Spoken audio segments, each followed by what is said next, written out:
Forbes, the woman who owns a Dalton home that she leased to Mayor Tiffany Henyard has filed eviction papers. She says Henyard has not paid her rent, and now she wants her out. Mayor Tiffany Henyard has a new battle on her hands. She is being evicted for not paying her rent, and now her landlord is talking about her past tenant troubles. At some point, you would have to understand that karma is going to catch up to you. Just pay. It's a power grab. That's it. Power and money. There's no shortage of corrupt politicians draining this country dry, but Tiffany Henyard has truly taken things to a whole new level. Before she was spectacularly booted out of her own home, Henyard seemed to revel in her untouchable image, and the world lived for that historic moment. A few months ago, she was partying it up in Vegas, living large, while hardworking folks on the council were getting the boot. But lo and behold, karma doesn't forget. The tables turned in a way no one could have predicted. The video capturing her downfall, it's not just viral, it's a statement about accountability, or lack thereof. And now it begs the question, what more consequences would Tiffany have to face? Tiffany Henyard, the self-proclaimed supermayor, she certainly lives up to her title, at least when it comes to appearances. Since stepping into office, Henyard's lifestyle seems to have undergone a dramatic upgrade. Dressed to the nines, with a police detail worth over $1 million and personal grooming expenses hitting nearly $8,000 for hair and makeup alone. She positively looks like she's swimming in money. Her spending doesn't stop at beauty services. She's been racking up tabs at first-class flights, luxury hotels, high-end restaurants, and other lavish indulgences. One memorable trip to Las Vegas alone saw her dropping $8,400 on hotels, $600 on a steakhouse meal, and a staggering $3,700 on just her round-trip flight. Tiffany Henyard wasn't just living the high life, she was flaunting it. All that money she was throwing around, it wasn't hers. Yes, folks, you guessed it. It was taxpayer dollars funding her extravagant escapades. While residents of Dalton, Illinois were struggling with day-to-day challenges, their mayor was busy jet-setting, dining in style, and putting herself on campaign billboards to the tune of over $1 million. And now, karma seems to be catching up with her. Amid investigations into her reckless use of village funds, Henyard isn't just fighting for her political survival, she's also about to lose her home. Court documents reveal that Henyard and her boyfriend, Kamal Woods, have been skipping out on their rent payments entirely since August, when their landlord raised the rent. The couple is now $3,350 past due, and instead of addressing the situation, Henyard reportedly refused to allow the inspection of the property. The landlord, clearly fed up, decided it was time to take action. With an eviction notice filed on September 18th, Henyard's days in her lavish residence seemed numbered. So now I have to pay a special process service in order to get them served, which is more fees for me. Hull says It's not like she doesn't have access to money, mind you. It's just that she and Kamal apparently have their priorities right. Luxury trips and excessive spending come first. Paying rent is, well, optional in their world. Now, the very mayor, who billed taxpayers nearly $8,000 for her glam squad, is finding herself in a less than glamorous predicament. The trouble started this summer when Hull was forced to raise the rent by $200, bringing it to $2,400 a month. The increase came after her property taxes surged again, leaving her no choice but to adjust the rent to make ends meet. But instead of paying the difference, Woods reportedly claimed he couldn't afford it. By August, Henyard and Woods stopped paying rent altogether. Hull confirmed the worst: no payment for August, September, or October. And if that wasn't bad enough, the couple reportedly changed the locks and garage door code, leaving Hull locked out of her own property. Hull now faces a grim reality. If she attempts to regain access with a locksmith, she fears Henyard could have her arrested. Frustrated and financially strapped, Hull turned to the courts, filing an eviction lawsuit. But even this process has been anything but smooth. Despite multiple attempts, Cook County sheriffs haven't been able to serve Henyard or Woods with the notice, both at their home and at Village Hall. Hull has resorted to hiring a process server to track them down, adding even more strain to her precarious situation. Hull, who hasn't worked in several months, is now at risk of losing her house due to the couple's refusal to pay rent. With no communication from Henyard, who reportedly blocked her landlord months ago, Hull is left between a rock and a hard place. Hull said, expressing the frustration and disbelief shared by many Dalton residents watching this fiasco unfold. At some point, you would have to understand that karma is going to catch up to you. Just pay. Even if Henyard and Woods come up with the money, Hull has made it clear she wants them out for good. On a month-to-month lease, Henyard's days in the home are numbered. This eviction battle isn't just about unpaid rent. It's a microcosm of the controversy surrounding Henyard's leadership. With mounting allegations of reckless spending of taxpayer dollars, blocked transparency efforts, and an ongoing FBI investigation, her time on the spotlight is turning into a spectacle of unbridled mismanagement. I don't think the money is worth it. The cash up front is not worth it. I would have rather rented to someone who, is an honest person and goes to work every day. And that's not the only storm brewing for Henyard. On top of her personal eviction drama, she's facing mounting scrutiny over her handling of Dolton's finances. Former Chicago Mayor Lori Lightfoot is leading an investigation that revealed the Dolton Village General Fund is running a deficit of $3.65 million. To make matters worse, the FBI has launched a probe into the administration, with allegations ranging from wrongful termination lawsuits to indirect involvement in an SA case. Even her position as Thornton Township Supervisor isn't safe. Trustees are calling for transparency regarding her spending, and residents are speaking out about what they described as her blatant misuse of power. Business owner Lawrence Gardner has alleged that his trucking company, among others, was compelled to make $3,500 donations to Henyard's campaign to secure village licenses. When he stopped donating, his license was conveniently denied. Gardner, along with several other residents, has reportedly been interviewed by the FBI as part of its investigation into the Dolton administration. And let's not forget her charity, Tiffany Henyard Cares, which recently came under fire from the Illinois Attorney General's office for failing to provide financial reports. A cease and desist letter has been issued, adding yet another layer of controversy to her already scandal-ridden tenure. To come before the members of the public, so you would have some context for what the current state of your finances are. Henyard, of course, denies any wrongdoing. Her spokesperson claims there's no knowledge of any FBI investigation, subpoenas, or contact from law enforcement. But with multiple lawsuits, an ongoing federal probe, and now an eviction notice looming over her, the so-called supermayor may need to come up with a new title, one that better reflects the precarious reality she's facing. Tiffany Henyard is in a world of trouble. And while her name has become synonymous with controversy, people can't help but wonder, how long can she keep holding on to her position as mayor of Dolton? With her political career hanging by a thread and her reputation crumbling, the question on everyone's mind is, how much longer can she continue to leech off Dolton while chaos surrounds her? The drama reached a boiling point during the Democratic caucus to select nominees for Thornton Township's leadership roles, including the prized position of supervisor. For the first time in 30 years, a caucus replaced the usual primary election process, and surprise, surprise, Tiffany Henyard couldn't even get her name on the ballot. All candidates were required to present a full slate of 8 individuals, including a supervisor, highway director, clerk, assessor, and 4 trustees. Henyard's slate fell apart because she failed to include a certified assessor, a basic requirement that disqualified her instantly. And then y'all will get more interviews out of me. As long as y'all good to me, I'll be good to you. I have no issues. I just wanted people to say my side of the story and not just paint me as bad news, because it's not the truth, and y'all been witnessing it yourselves at the call.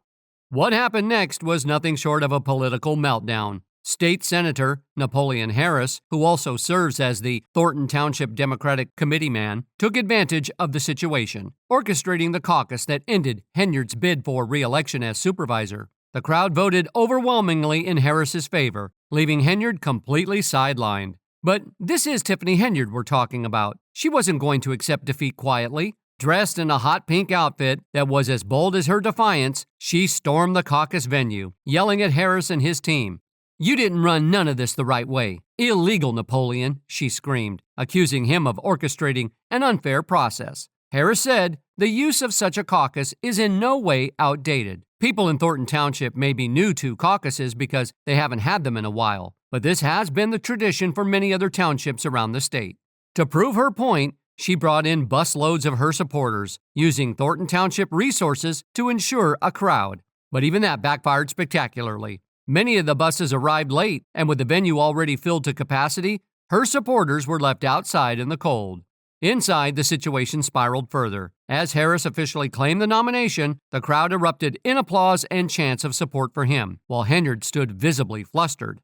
Then came the ultimate humiliation. On her way out, the crowd began singing, "Na na, hey hey, kiss him goodbye," a taunting anthem that cemented her downfall. Henyard's reaction was explosive. She vowed to sue everyone involved, repeatedly calling the process illegal and claiming voter suppression. "I will be suing everyone tomorrow. This is illegal. Illegal," she declared. Yet legal experts, including Harris's attorney, dismissed her threats as baseless.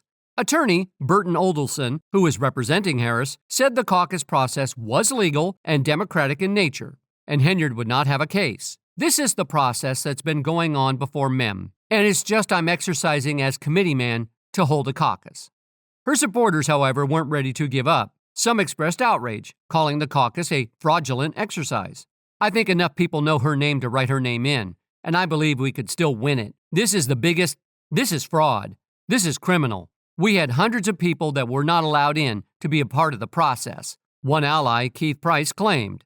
Others argued that Henyard's bust-in supporters were unfairly excluded, though attendees countered that many people had simply arrived earlier to secure their spots. Still, the fallout doesn't end there. With her name off the ballot, Henyard's only option to remain in the race is as a write-in candidate, a long shot at best. And the stakes couldn't be higher, but Tiffany still stands strong. The people will put me on the ballot. So we're doing the legal routes, which you guys heard me speak to yesterday, and we will be on the ballot. Her opponents, including Harris and Harvey Mayor Christopher Clark, are already preparing to take over and restore order to Thornton Township. Meanwhile, residents and political insiders alike are counting the days until Henyard is voted out of Dolton as well. Her once loyal supporters now seem divided. While some remain hopeful that Henyard can still pull off a miracle, others are celebrating her downfall. "I'm so enthused about what took place this evening. This means change," one resident said, thrilled by the caucus results. Democratic Thornton Township trustee nominee Chris Gonzalez said, "We want to get the township back on track, back where we feel it should be, and the only way we can do that is to make a change." Now, apart from a few sore thumbs, many residents argue that Henyard is the one who's been creating chaos all along. Her track record is riddled with questionable decisions and controversies that have left Dolton and Thornton Township in disarray. Critics claim that her leadership style isn't just reckless, it's downright damaging to the very people she claims to represent. Take, for example, the multiple allegations of mismanagement that have plagued her administration. From accusations of misusing township resources to her inability to maintain order during meetings, Henyard's tenure has been anything but smooth. And let's not forget the criticism about her leadership in Dolton, where many residents feel neglected while she juggles her dual roles. You here, you or your administration, y'all need to go. Mayor, you might as well step down too, because I'm tired of that too. The current debacle with the trustees refusing to attend meetings is just the latest in a long line of dramas. Gonzalez and Carlisle's decision to boycott may be extreme, but it's their way of taking a stand against what they see as Henyard's attempt to consolidate even more power. Gonzalez's comments about preventing Henyard from having free reign over finances, hiring, and firings resonate with a significant portion of the community who feel that enough is enough. But Henyard's not backing down. In her eyes, this is a case of obstruction, not accountability. Her argument about the lack of insurance leaving residents vulnerable might hold weight, but critics see it as yet another example of her trying to shift the blame for a crisis she helped create. Residents are split. Some sympathize with her claims of voter suppression and the alleged illegality of the caucus process. Others, however, see her legal threats as a desperate attempt to cling to power. The division is palpable, with some applauding the trustees for taking a stand, while others criticize them for leaving the township in limbo. I'm a wife. I'm a mother of 3 children. My children and my family are suffering because of this law. Henyard insists that she's fighting for the people, but her critics say it's all a facade. They point to the mess that Dolton has become under her leadership, from financial woes to a lack of basic services, as proof that her priorities lie elsewhere. And now, with Thornton Township hanging in the balance, the stakes couldn't be higher. For Henyard, the upcoming months will be a test of survival. Can she overcome the mounting opposition and secure her place on the ballot? Or will the chaos she's been accused of fostering finally catch up to her, leaving her political career in ruins? One thing's for sure, this battle is far from over, and Henyard is determined to go down swinging no matter what it takes. But to be honest, this sudden statement is surprising considering how she has perfected the art of disappearing when the heat turns up. Just a day after former Chicago Mayor Lori Lightfoot released a damning preliminary report about Dalton's finances, Henyard was conspicuously absent. The report laid bare a staggering $3.65 million deficit in the village's general fund, alongside accusations of unchecked credit card spending, misuse of taxpayer money, and questionable expenditures on self-promotion and lavish perks. Lightfoot's investigation, commissioned by Dalton's village board, paints a grim picture of mismanagement and financial chaos. Among the most shocking revelations, a single day of $40,000 in Amazon purchases, with no trace of where the money went. And it doesn't stop there. Police overtime spending has reached astronomical levels, with some officers earning more in overtime than their actual base salaries. One officer raked in $108,000 in overtime last year, more than doubling their $72,000 base pay. We've been trying to get these records for the past 2 years. Now we have some idea, we have a big idea. Despite the village drowning in debt, Henyard has been tight-lipped. She hasn't responded to media inquiries, skipped out on her office duties, and left village employees shrugging about her whereabouts. Meanwhile, trustees like Brittany Norwood have been sounding the alarm for months, frustrated by the lack of transparency around Dalton's financial records. Norwood has been vocal about being stonewalled when requesting bank statements, raising concerns that the actual debt may be even higher than reported. The most scathing accusations revolve around Henyard's alleged misuse of taxpayer funds for personal and political gain. Billboards and ads plastered with her name, extravagant dinners, and trips, all paid for with public money, have fueled criticism that Henyard has prioritized self-promotion over serving her constituents. And let's not forget the curious case of Deputy Chief Lewis Lacey, who was placed on administrative leave last week after pocketing $96,000 in overtime last year alone. It begs the question, who's really keeping an eye on Dalton's finances? Lightfoot's report raises alarms that Dalton's financial woes aren't just about overspending. They point to a systemic lack of accountability. With creditors knocking and cash reserves running dry, the village is teetering on the brink of a financial collapse. But where's Henyard in all this? Critics argue her silence speaks volumes. Whether she's dodging responsibility or preparing a defense, one thing is clear. Her leadership is under fire like never before. As the village awaits the full findings of Lightfoot's investigation, residents are left grappling with a sobering reality. Henyard's tenure has plunged Dalton into a financial crisis that may take years to recover from. The question now is, how much longer can she avoid facing the music? The answer is soon, given the circumstantial evidence. That's all for today. We hope you liked that video, and if you did, please like, subscribe, and stay tuned for more videos like this.